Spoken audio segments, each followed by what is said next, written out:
Hello student, welcome to Z study.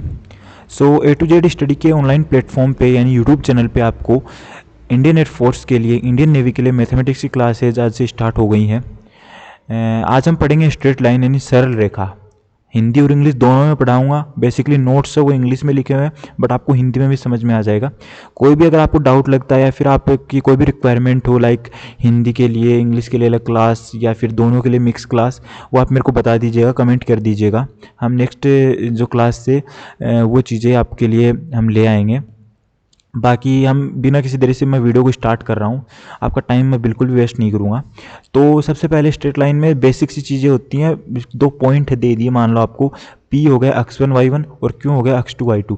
तो आपको इन दोनों के बीच में जो डिस्टेंस होती है PQ आपको इस फॉर्मूले से निकालनी होती है, x2 माइनस x1 का whole square plus y2 minus y1 का होल स्क्वायर का रूट।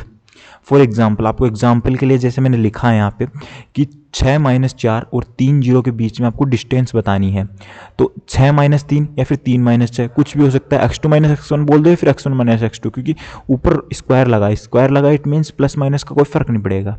तो 3 माइनस 6 का होल स्क्वायर प्लस 0 प्लस 4 का होल स्क्वायर यानी 9 प्लस 16 का रूट 5। एकदम बेसिक से चीज़ें हैं, तो आपको सभी को आती होगी, छोटी क्लासों में पढ़ी होगी आपने।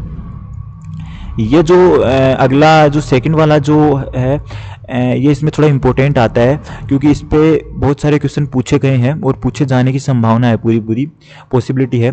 So the coordinates of a point dividing the line segment joining the point x1 y1 और x2 y2, यानी दो पॉइंट आपको दे रखे हैं x1 y1 और x2 y2। सो आपको ये बताना है कि कोई पॉइंट बताना है जो इंटरनली m रेशियो n में इन दोनों को डिवाइड करता है। सो वो पॉइंट क्या होगा, वो होता M X two plus N X one बट्टा एम प्लस एन। ये हो गया एक्स कोऑर्डिनेट, यानी एम जो पहले वाला है वो इससे गुना होगा और जो एन है वो एक्स वन से गुना होगा बट्टा M plus N. M Y two plus N Y one बट्टा एम प्लस एन। इसको आप m1 m2 बोलोगे तो m1 x2 plus m2 x1 बट्टा m1 प्लस m2 और m1 y2 plus m2 y1 बट्टे m1 प्लस m2, ये होगा। तो सिंपल सा इसका भी मैंने एग्जाम्पल लिख रखा है। एग्जाम्पल से हम सारी चीज़ें कवर करते जाएंगे, तो आप टेंशन मत लीजिएगा। कोई भी डाउट आए तो मैं फिर से बोल रहा हूँ, आप मेरे को कमेंट कर दीजिएगा। सो एग्जाम्पल क्या है, आपको कोऑर्डिनेट बताने हैं एक पॉइंट के जो डिवाइड करता है लाइन सेगमेंट ए बी को। ए और बी के कोऑर्डिनेट दिए गए हैं 1:3 में, 1:3 में, 1:3 में इसको डिवाइड करता है। तो एक्स कोऑर्डिनेट क्या होगा, m1 x2 यानी m x2 क्या है -3, तो 1 को -3 प्लस 3 को x1 यानी 1 से बट्टा 1 प्लस 3, तो ये आएगा 0। y का कोऑर्डिनेट आएगा 1 को गुना करना है आपको 9 से प्लस जो 3 है इसको गुना करना है -3 से, तो ये भी फिर से 0 आएगा। तो इसका मूल बिंदु होगा 0,0 ओरिजिन हो जिसको बोलते हैं मूल बिंदु। इसमें एक सेकंड एक स्टेज आती है इसमें कि यदि m/n है, इसमें यदि m है वो बराबर हो जाए n के, ठीक है, तो क्या होगा, यदि m बराबर n हो जाए तो x1 y1 और x2 y2 को ज्वाइन करने वाली जो लाइन सेगमेंट है उसका मिड पॉइंट होगा वो x1 प्लस x2 बट्टा 2 y1 प्लस y2 बट्टा 2 होगा। अगला एक बहुत ही अच्छा इंपॉर्टेंट कंसेप्ट आ जाता है, area of a triangle whose vertices are x1 y1 x2 y2 and x3 y3। तो एक एरिया इस ट्रायंगल का निकालना है, एक त्रिभुज का एरिया निकालना है जिसके शीर्ष ये आपको दिए गए हैं। तो चलिए उसका एरिया पर निकाल देते हैं। ये एक मैट्रिक्स का सॉल्यूशन होता है, आपको पता हो इस मैट्रिक्स का, x1 y1 x2 y2 x3 y3 1 1 1, ये ट्रायंगल का एरिया होगा। तो इसको अपन अगर डिफाइन करेंगे, सोल्व करेंगे, तो 1/2 बाहर 1/2 भी आएगा, sorry 1/2 mode of x1 into y2 minus y3 plus x2 into y3 minus y1 plus x3 into y1 minus y2। ठीक है, तो ये सिंपल सा एक फॉर्मूला है, आप याद भी कर सकते हो कि x1 के बाद में y2 y3 है, x2 के बाद में y3 y1 है, x3 के बाद में y1 y2 है और बीच में माइनस का साइन है। या फिर आपको इस डिटर्मिनेंट्स के फॉर्म में भी आप इसको सोल्व कर सकते हो, याद कर सकते हो। एग्जाम्पल के लिए दे दिया कि आपको 3 शीर्ष हैं, 3 वर्टिक्स हैं, वो ये दिए गए हैं 4 4, 3 -2 एंड -3 16। और आपको इसका एरिया बताना है। तो 1/2 4 into -2 -16 plus 3 into 16 -4 plus -3 into 4 plus 2 minus minus plus हो जाएगा, ये आएगा -54/2 यानी 27। इसको आप इस मैट्रिक्स वाले इस फॉर्म में लिखोगे तो आपको ज़्यादा समझ में आएगा। बाकी एक फिर से रिमार्क, एक बहुत ही अच्छी चीज़ मैं बता रहा हूँ, इसमें मैंने जो भी कंक्लूड किए हैं, चीज़ें इंक्लूड की हैं, वो ऐसी चीज़ें की हैं जो एग्ज़ाम में आने लायक है, बहुत ही अच्छी अच्छी चीज़ें की हैं। तो आप प्लीज़ एक बार ध्यान से वीडियो को देखिए, पूरा देखिए और अपने दोस्तों के साथ भी इसे शेयर कीजिए। तो if the area of a triangle A B C is 0, यदि त्रिभुज ए बी सी का जो क्षेत्रफल है, एरिया यानी क्षेत्रफल, वो यदि 0 है तो ए बी और सी तीनों के तीनों जो पॉइंट हैं वो कोलिनियर यानी समरेख हैं, जो बोलते होंगे तीनों एक ही लाइन पे हैं। ठीक है, तो ये आएगा। फिर आता है slope of A line. Slope, एक लाइन का स्लोप क्या होता है? तो लाइन का जो स्लोप है वो अपन 2-3 टाइप से लिख सकते हैं। यदि आपको एक लाइन दे दी और उस लाइन मान लीजिए एल हो गई और वो बता रहे हैं कि थीटा एंगल पे झुकी हुई है, थीटा एंगल उसका झुकाव है एक्स एक्सिस से। देखो मैं हिंदी इंग्लिश दोनों में बता रहा हूँ, एक्स एक्सिस से थीटा डिग्री इंक्लाइंड पे वो झुकी हुई है। तो इसका स्लोप मैं यदि एम बोलूँ तो वो होता है M equal to tan theta. ठीक है, ये होता है M equal to tan theta. बाकी आपको एक ऐसा भी होता है कि एक पॉइंट हो गया जो एल है, इसका x1 y1, एक पॉइंट हो गया x2 y2, तो आपको इसकी स्लोप बतानी है। तो स्लोप इसकी यहाँ पे होगी m is equal to y2 minus y1 बट्टा x2 माइनस x1, जैसा ये दे रखा है। चलिए थोड़ा सा और आगे बढ़ते हैं अपन, और बाकी अपन बोलेंगे कि कंडीशंस फॉर पैरेललिज्म, यानी दो पैरेलल लाइन और परपेंडिकुलर लाइन की क्या क्या कंडीशन है। तो यदि मैं दो पैरेलल लाइन की बात करूं तो ये इसमें पूरा दे रखा है कि यदि दो लाइन है वो अल्फ़ा और बीटा एंगल पे रिस्पेक्टिवली आपके एक्स एक्सिस से कोण बना रही है, एंगल बना रही है अल्फ़ा और बीटा, तो दोनों कोण क्या होंगे? समान होंगे। ये दोनों कोण क्या होंगे? समान होगा। तो अल्फ़ा इजकल्स टू बीटा। तो यदि L1 की मैं स्लोप M1 बोलूँ और L2 की स्लोप में यदि M2 बोलूँ तो M1 is equal to ten alpha और M2 equal to tan beta. और एम टेन अल्फा और बीटा इक्वल है तो टेन अल्फा और टेन बीटा इक्वल होंगे। It means M1 is equals to M2। Similarly यदि कोई दो लाइन है L1 और L2, वो दोनों परपेंडिकुलर है, 90 डिग्री के एंगल पे हैं, तो M1 इंटू M2 बराबर -1 ये आएगा इसमें, क्योंकि उसमें टेन अल्फ़ा प्लस 90 बराबर टेन बीटा ये लग जाएगा, जो पूरे इसको सिस्टम को ही चेंज कर देगा। वो होगा M1 इंटू M2 बराबर -1। ठीक है, आपको एग्जाम्पल दे रखा है। एग्जाम्पल देखिए, आपको find the slope of the line जो पासिंग थ्रू द पॉइंट, यानी आपको उन लाइन के समीकरण बताने हैं, सॉरी ढाल बतानी है। स्लोप यानी ढाल होती है, ढाल तो जो इन दोनों पॉइंट से गुजरती है। तो आपको मैंने बताया y2 माइनस y1 बट्टा x2 माइनस x1, ये फॉर्मूला लगेगा इसमें। सो 4 माइनस माइनस 2 बट्टा -1 -3 यानी 6 बट्टा -4 बराबर -3 बट्टा 2।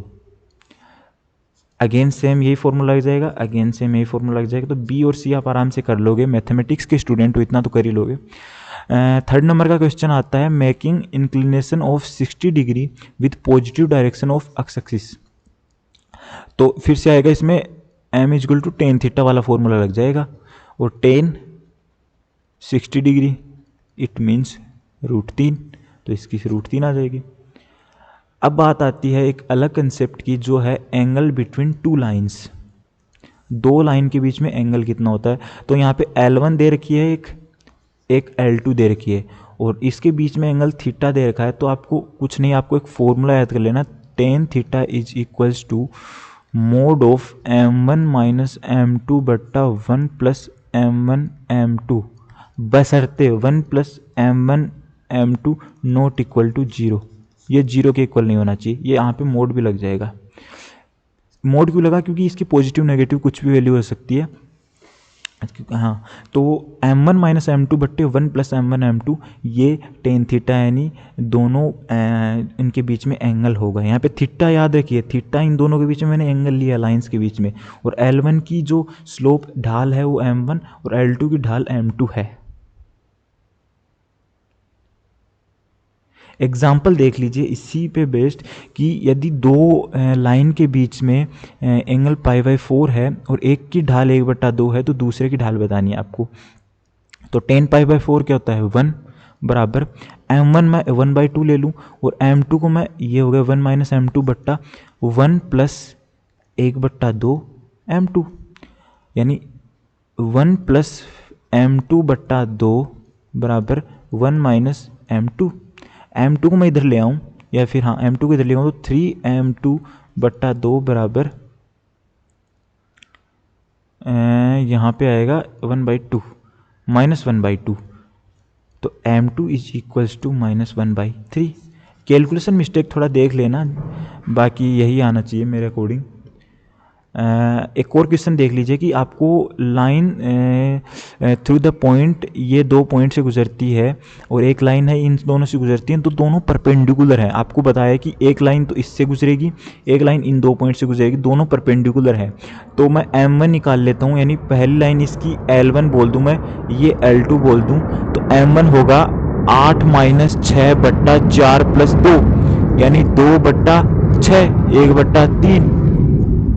m2 बोल दूं 24 माइनस 12 बट्टा x माइनस 8, यानी 12 बट्टा x माइनस 8। और आपको पता है दो लाइन परपेंडिकुलर यानी लंबवत हैं, तो उन दोनों के बीच में जो m1 m2 है उनका गुणनफल -1 होता है। तो 1/3 गुणा 12 बट्टा x माइनस 8 बराबर -1, तो 3 चौके 12, x माइनस 8 बराबर -4, तो x बराबर 4। तो x की वैल्यू कितनी आ गई? 4 आ गई। अगेन मैं फिर से बोल रहा हूँ, कैलकुलेशन देख लेना, बाकी कंसेप्ट यही लगेगा। फिर से अगला टॉपिक आता है various forms of the equation of A line. सबसे पहले इसमें आता है हॉरिजॉन्टल और वर्टिकल लाइन। सो हॉरिजॉन्टल और वर्टिकल लाइन यानी एक तो वर्टिकल तो ऊर्ध्वाधर होता है, हॉरिजॉन्टल होता है यानी अक्ष के समांतर, जो आड़ी पड़ी रेखा और एक सीधी खड़ी रेखा, ये बोल सकते हैं आप। तो अक्ष के समांतर यानी अक्ष के पैरेलल में जो लाइन होती है उसका equation y equal two plus minus a, यदि वो a डिस्टेंस पे है। और अक्ष के लंबवत या फिर y अक्ष के समांतर जो लाइन है उसका इक्वेशन होता है x equal two plus minus b, यदि वो b डिस्टेंस पे है। तो सिंपल यही होगा इसमें, क्योंकि अक्ष के समांतर रेखा है उसका जो अक्ष कोऑर्डिनेट है वो हमेशा कुछ भी हो सकता है, वो चेंज होगा, बट y कोऑर्डिनेट हमेशा सेम रहेगा। तो उसके फॉर्म में हम लाइन का इक्वेशन बनाते हैं। अगला इसमें आता है point slope form. Point slope form आता है, तो इसमें ये कैसे निकालेंगे?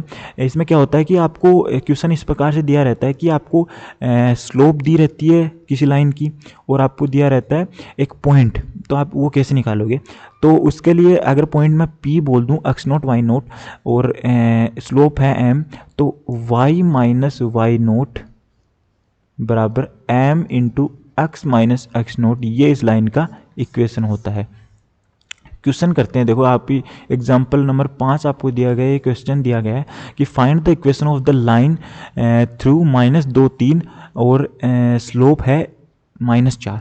तो आपको बता दिया कि पॉइंट -2 3 से तो गुजरती है रेखा और 4 इसका -4 है इसका ढाल। तो y माइनस y0 बराबर m into x minus x0, ये इसका इक्वेशन होगा। y माइनस y0 की जगह 3 बराबर m की जगह -4 x माइनस 2। सोल्व कर लेते हैं चलो। तो y माइनस 3 बराबर -4x माइनस प्लस और फिर -8, तो 4x प्लस y प्लस 5 बराबर 0। ठीक है, सिंपल। अगला इसमें पॉइंट आता है 2 पॉइंट फॉर्म। तो 2 पॉइंट फॉर्म बेसिकली है कुछ नहीं, वो पॉइंट स्लोप फॉर्म से ही आता है। इसमें क्या है, इसमें सेम वही चीज़ें हैं कि आपको बस 2 पॉइंट दे दिए गए हैं, पॉइंट ए मान लीजिए और पॉइंट बी मान लीजिए। ए पॉइंट हो गया x1 y1 और एक हो गया x2 y2। तो आपको इस लाइन का इक्वेशन बताना है। तो सबसे पहले आप एक काम करो यार, एम निकाल लो, इन दोनों की ढाल निकाल लो, आप स्लोप निकाल लो। तो वो होगा y2 माइनस y1 बट्टा x2 माइनस x1, ये आ गई स्लोप। अब आपको y माइनस वाई नोट बराबर m into x minus x note निकाल देना है। m की वैल्यू आपके पास है। अब x नोट y नोट आप बोलोगे क्या है, तो आपके पास मैंने क्या कहा, पॉइंट स्लोप फॉर्म में क्या होता है कि आपको एक पॉइंट और स्लोप दी रहती है। यहाँ पे तो 2 पॉइंट है, ठीक है, 2 पॉइंट में से आपने एक स्लोप भी निकाल ली, तो स्लोप दे ही रखी है आपको, मान लीजिए स्लोप दे ही रखी है क्योंकि दोनों पॉइंट दे रखे हैं, तो स्लोप आप निकाल लोगे। स्लोप निकाली, ढाल निकाल ली आपने, और दोनों बिंदुओं के निर्देशांक दे रखे हैं, तो आपको कोई एक निर्देशांक ले लेना। मैं ये वाला ले लेता हूँ। तो y माइनस वाई वन बराबर m की वैल्यू मैं रख देता हूँ y2 माइनस वाई वन बट्टा x2 माइनस x1 बराबर x into x minus x1। चलिए क्वेश्चन करते हैं तो आपको थोड़ा और क्लियर होगी चीज़ें। क्वेश्चन क्या है, right the equation of the line through the point 1 minus 1 3 5। तो आपको 2 पॉइंट दे रखे हैं, 1 माइनस 1 और 3 5। आपको ऐसे क्वेश्चन दे दिया तो सिंपल से पहले आपको इसकी क्या निकाल लेनी है, ढाल निकाल लेनी है। तो 5 माइनस माइनस 1 बट्टा 3 माइनस 1, यानी 5 प्लस 1 6 बट्टा 4 6 बट्टा 2 बराबर 3। तो स्लोप आ गई इसकी 3, ढाल आ गई 3। अब मैंने कह दिया कोई एक पॉइंट ले लेना, तो y माइनस माइनस 1 बराबर m की जगह 3 इंटू एक्स माइनस 1, यानी y प्लस 1 बराबर 3x माइनस 3। तो 3x माइनस वाई माइनस 4 बराबर 0। ये इस लाइन की इक्वेशन आ गई। अगला क्वेश्चन आता है slope intercept form. Slope intercept form क्या होता है कि इसमें ऐसा होता है कि कोई लाइन होती है, उसका y अक्ष पे इंटरसेप्ट होता है, यानी अंतःखंड, इसको अंतःखंड बोलते हैं हिंदी में, ठीक है, अंतःखंड बोलते हैं। तो y अक्ष पे जो इंटरसेप्ट होता है वो मान लिया मैंने c है, c इंटरसेप्ट काट रहा है। तो y अक्ष पे यदि इंटरसेप्ट c है तो उस पॉइंट का क्या आएगा, 0c हो जाएगा वो, क्योंकि y एक्सिस पे मैंने बताया अक्ष निर्देशांक हमेशा 0 होता है। तो 0c एक पॉइंट हो गया मान लीजिए p, और स्लोप हो गई इसकी m, स्लोप इसकी दे रखी है m। तो y माइनस वाई नोट बराबर c x m into x minus 0। तो y equal to m x plus c, ये इसका इक्वेशन होता है नॉर्मली। क्वेश्चन देखोगे आप, एग्जाम्पल देखोगे तो अच्छा समझ में आएगा। Write the equation of the lines for which tan theta आपको दिया दे रखा है। Theta is the inclination of the line, तो y इंटरसेप्ट इज -3/2। तो अगेन मैं वही बात बोलूँगा कि y is equals to m x plus c है, इसमें आप वैल्यू रख दोगे तो y is equals to m की जगह टेन थीटा 1/2 एक्स -3/2, यानी 2y बराबर x माइनस 3, या फिर x माइनस 2y माइनस 3 बराबर 0। अगला आता है बहुत अच्छा, इससे आपको क्वेश्चन आते हैं इंटरसेप्ट फॉर्म, यानी अंतःखंड रूप। अंतःखंड रूप, तो अंतःखंड रूप में क्या होता है, उसमें हमने y अंतःखंड y इंटरसेप्ट ही देखा था, इसमें दोनों पे इंटरसेप्ट हैं। तो यदि कोई लाइन है वो x एक्सिस और y एक्स, यानी x एक्स और y एक्स पे एक अंतःखंड काटती है, x एक्स पे a दूरी पे और y एक्स पे b दूरी पे, तो इन दोनों के कोऑर्डिनेट क्या होते हैं, a0 0b। तो इसका सिंपल सा फॉर्मूला ही मैं डायरेक्ट आपको बता दूं, x बट्टा a प्लस y बट्टा b बराबर 1। एग्जाम्पल की अगर अपन बात करें तो find the equation of the line which makes intercepts -3 and 2 on the X axis and Y axis. तो x बट्टा -3 प्लस y बट्टा 2 बराबर 1, ये इस लाइन का इक्वेशन आ जाएगा सिंपल सा। और इसको अगर आप करना चाहो तो 2 पॉइंट यानी 2 पॉइंट फॉर्म के रूप में कर सकते हो कि A0 और 0B से गुजरने वाली लाइन जिसका आपको इक्वेशन निकाल लेना है, तो वो लाइन क्या होगी, उसका ढाल निकाल लो B/-A, ठीक है। और एक्स वाई माइनस 0 बराबर -B/A एक्स माइनस A, तो AY is equals to -BX minus AB, ठीक है। अब मैं पूरे को इधर ले आता हूँ, सॉरी प्लस AB, तो BX प्लस AY बराबर AB। अब मैं यदि इसमें AB का भाग दे दूँ पूरे में तो क्या आएगा, x/A प्लस y/B बराबर 1। यानी मैं बता तो रहा हूँ, बेसिक से आपको सारी चीज़ें कवर कराऊंगा मैं, जिससे आपको समझ में आ जाएगा। आपको कोई चीज़ें रट्टा नहीं मारने की जरूरत होगी, आप सीधा कंसेप्ट पे चलोगे और जो भी क्वेश्चन है, इतना ज़्यादा भारी, इतने ज़्यादा टफ क्वेश्चन नहीं आते हैं, बहुत ही ईजी मॉडरेट लेवल के क्वेश्चन आते हैं जो आप कर लोगे। चलिए आज के लिए बस इतना ही करते हैं। बाकी यार प्लीज़ वीडियो अच्छा लगे तो शेयर कर दीजिएगा अपने दोस्तों के साथ। अगर आपका प्यार अच्छा रहा तो मैथ्स की क्लास हैं वो इस चैनल पे कंटिन्यू रहेंगी, और आपको एप्लीकेशन पे भी पेड कोर्सेज में भी ये क्लासेस देखने को मिलेंगी बहुत ही अच्छी तरह से, और मॉक टेस्ट वगैरह सारी चीज़ में आपको अरेंज करा के देंगे हम। सो यदि अच्छा लगे तो यार प्लीज़ कीजिए सब्सक्राइब चैनल को भी। और बाकी मिलते हैं अगले वीडियो में। अगले वीडियो में हम परपेंडिकुलर जो डिस्टेंस हो गई, मिरर इमेज हो गई, ऐसी चीज़ें पढ़ेंगे। तो चलिए आज के लिए इतना ही। Thank you for watching.